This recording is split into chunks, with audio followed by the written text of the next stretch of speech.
Esprit d'équipe. Mettez de l'harmonie au bureau avec Claire Gélineau. Bienvenue dans Esprit d'équipe, votre rendez-vous hebdomadaire pour expliquer comment mieux interagir et surtout communiquer au travail. Aujourd'hui, on va discuter un sujet essentiel, les relations positives au travail. Alors pourquoi elles sont cruciales et comment on peut les renforcer pour améliorer notre bien-être et puis qui sait notre productivité? Eh bien pour répondre à ces questions, vous l'avez deviné, on accueille une nouvelle fois Claire Gélineau, coach professionnel. Bonjour Claire. Bonjour Simon, bonjour à tous. Je suis ravie de parler de ce sujet parce que les relations au travail jouent un rôle clé dans la satisfaction professionnelle et donc dans l'engagement des collaborateurs.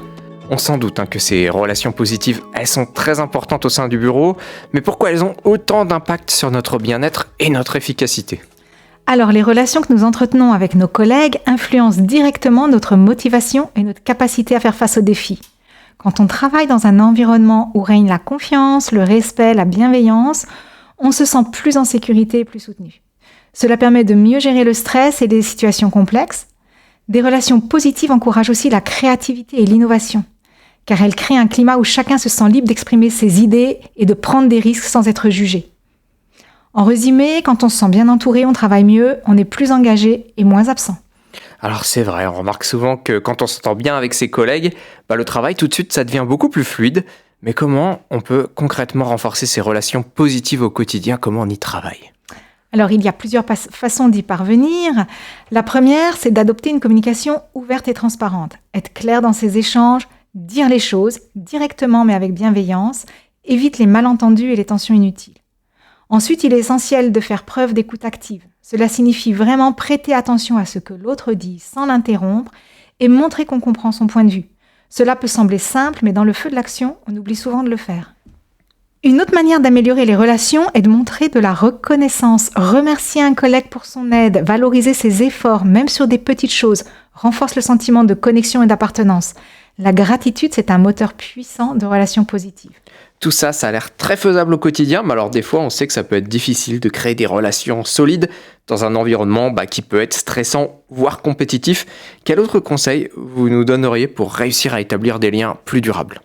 Alors oui, dans un environnement compétitif, il peut être plus difficile de maintenir des relations saines. Dans ce cas, il est important de bien clarifier les rôles. Qui fait quoi? Qui décide de quoi? Cela limite les rivalités. Il est précieux aussi d'avoir bien défini des objectifs communs pour renforcer le sentiment d'œuvrer ensemble et non pas les uns contre les autres. Une bonne pratique, c'est d'instaurer des moments de convivialité informels. Il ne s'agit pas forcément de faire des grandes choses. Cela peut être prendre des cafés ensemble, une pause déjeuner où on parle d'autre chose que du travail ou même des réunions d'équipe plus détendues où chacun peut s'exprimer. Ces moments hors des pressions professionnelles créent des opportunités pour mieux se connaître et renforcer les liens. Je conseille aussi de travailler hors les murs de temps en temps.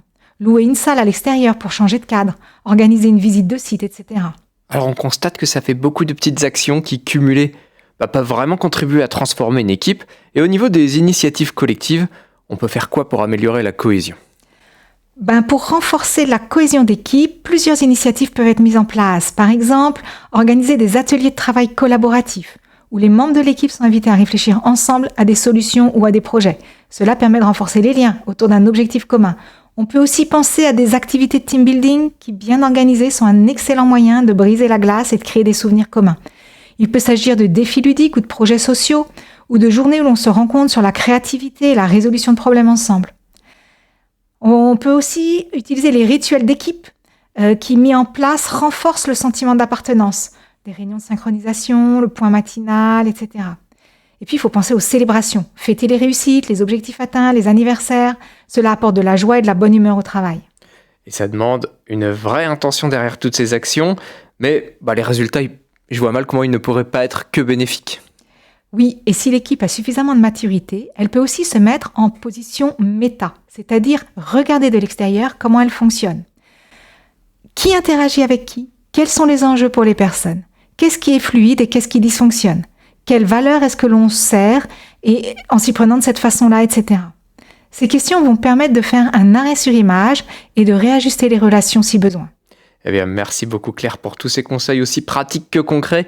Cultiver des relations positives au travail, finalement, c'est à la portée de tout le monde, avec des petites actions quotidiennes, on l'a vu, mais aussi des initiatives d'équipe bien pensées.